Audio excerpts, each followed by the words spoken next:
Hello friends of art, welcome to my channel. If your goal is to learn how to oil paint but you don't know where to start, stay because in the next 10 minutes I'm going to show you the fundamentals of this beautiful discipline. Watch this video until the end because I know this is going to be very helpful for your learning. Let's go!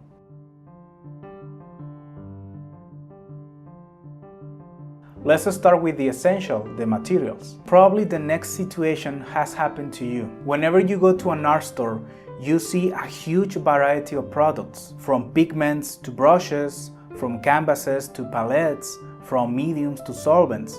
And this could be very confusing and overwhelming for the beginner because the beginner doesn't know what to acquire. But you don't have to buy everything. Believe me, you can do a lot with less. In the case of the pigments, you only need 5, which are titanium white, cadmium yellow, cadmium red, ultramarine blue, and burnt umber. With these 5 pigments, you will be able to mix the majority of the colors that you see in nature. This limited palette will force you to make your own mixtures. And this is always good because this is a skill that all expert painter must know. Good brands for starters are Winsor & Newton and Gambling. They have a good price and also an excellent quality. With brushes it's the same thing. You will find a lot of different shapes in the art store. But you can make interesting effects with just few ones. The ones that I recommend you to have are flat brushes, dagger tip, filbert brushes, or also known as cat's tongue, a fine brush for details like this one, and a big brush to cover huge areas. The flat tip one will allow you to outline the contours or limits of the objects that are very straight. You can do this accurately thanks to this type of brush. The dagger point brush and the cat's tongue brush or filbert both will give you the possibility to create a variety of textures. The fine tip brush is essential because it allows you to paint those specific details and highlights on any object. And as I said before, the big brush will allow you to cover huge areas quickly. Speaking about the palettes on which you're going to deposit your pigments, there are various materials: wood, acrylic, disposable, or plastic. But in my opinion the best are the glass ones because they are perfectly waterproof and flat and can be cleaned very easily with a scraper. You can make your own by taking a glass that you no longer use. One of the sides of this glass must be painted with a neutral color like gray. I will tell you why in a few minutes. You can make the gray by simply combining acrylic's black and white paint. Once it's completely dry, you can make your mixtures on the other side of the glass. Something fundamental that you must know is that oil painting is not soluble in water. It's only soluble in organic solvent, such as oils and mineral spirits. You will need at least 1 oil and 1 solvent to handle the pigments properly. The most common and economical oil is linseed oil. This will make your mixture more fluid and glossier, and at the same time will slow down the drying process. Because, as you may know, oil painting dries slowly. On the other hand, you have the solvent. The most common one is turpentine, or also called mineral spirits. This one will thin your oil, making it more transparent, and also will speed up the drying process. At the same time, it will give you your mixture a matte finish. Although linseed oil is not toxic, the solvent is. So I highly recommend you to always work in a well-ventilated area. If you have the possibility to work outdoors, that would be great. Now, what type of surfaces are you going to work on? There are many options as well. You can paint on traditional canvas or on MDF wood. However, if you are just starting with painting, I highly recommend using these sheets that imitate the texture of canvas. They are not expensive and they allow you to practice on them before you go to a big canvas. Whichever the type of surface you want to paint on, you have to know something very important. All of them must be covered with a substance called gesso. This practice is called priming. If your surface is not primed with gesso, it's going to absorb a lot of paint from your pigment and it's practically impossible to work like that. Commonly, canvases from stores are already primed, but it doesn't hurt to put an extra layer of gesso.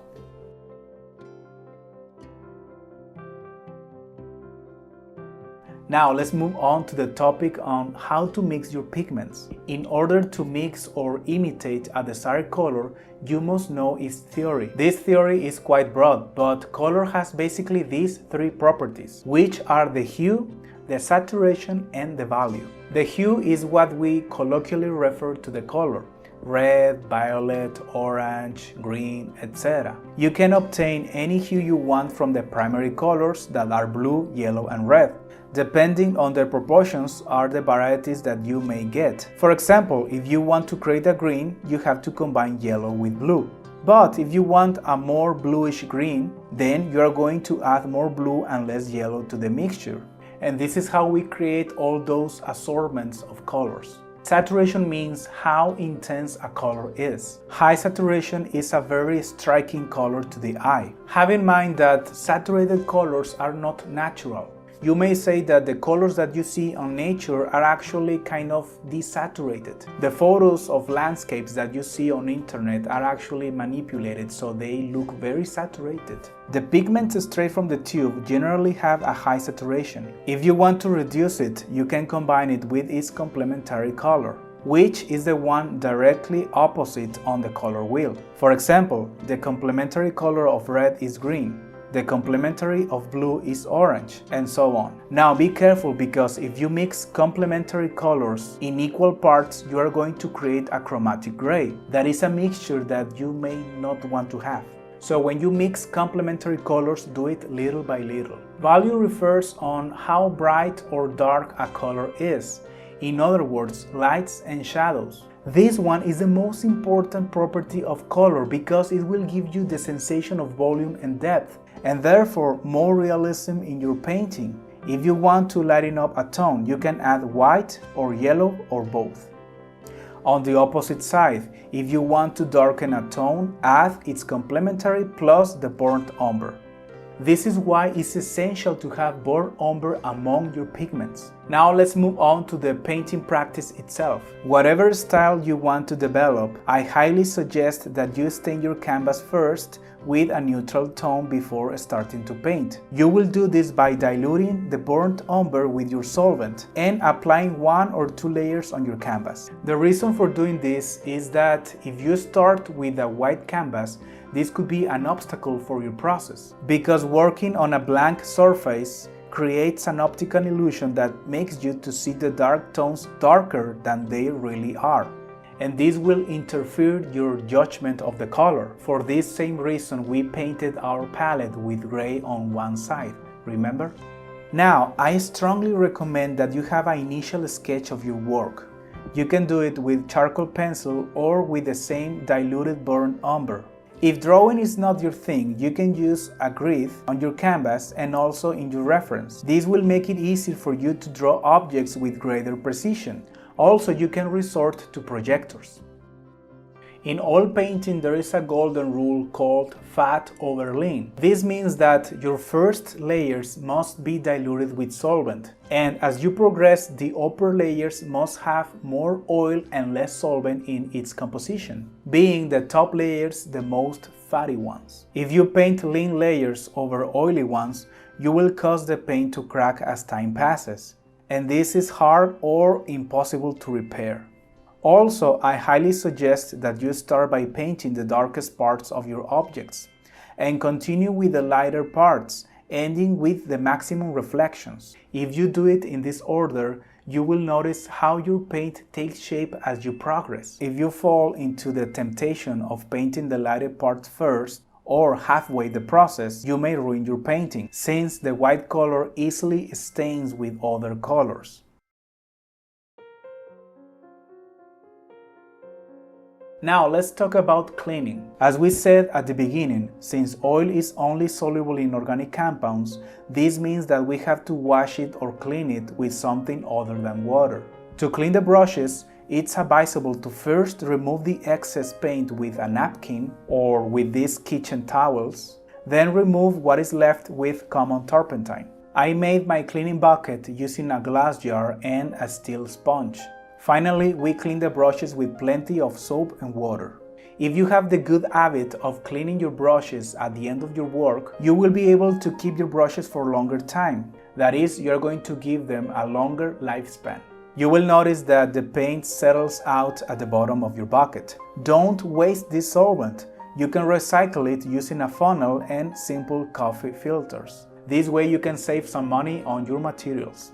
Do you remember that our palette was made of glass? This makes it very easy to remove the pigments that are left behind. I dare say that oil painting is the noblest of all plastic arts. This because, as you know, oil paint dries slow, and this is good because allows you to make the pertinent corrections on the go, and also allows you to work at your own pace. In addition, it's very fun and relaxing, and I may say therapeutic too. And well, if you found this video valuable for you, please press the like button and subscribe. And also share this content with another person that you may think is going to be very helpful for him or her too. Thank you so much for watching this video until this part, and having nothing more to say, I will see you in the next chapter. Bye bye.